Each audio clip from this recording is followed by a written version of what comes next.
How to see all games you played on Roblox. Let's get started. Launch your Roblox app, or also you can launch your Roblox account in the web version. Make sure you are logged in with your account. You will land to this kind of interface. Any game you play on Roblox is listed in the Continue section. Now at the left corner, you're gonna find different icons. Click on this home icon. Once you're in the home page, you're gonna find different sections over here as Continue, Sponsored, Recommended for You, and so on. Under Continue section, you're gonna find all the games that you have played. If you have played number of games, you can click on the option of See All to view all the games. Now in this page, you're gonna find all the games that you have played on your Roblox account. They are ordered by how recently you have played them.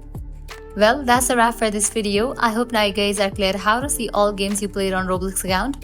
At the end, if you guys find this video helpful, don't forget to like, share and subscribe to our channel. Thanks for watching.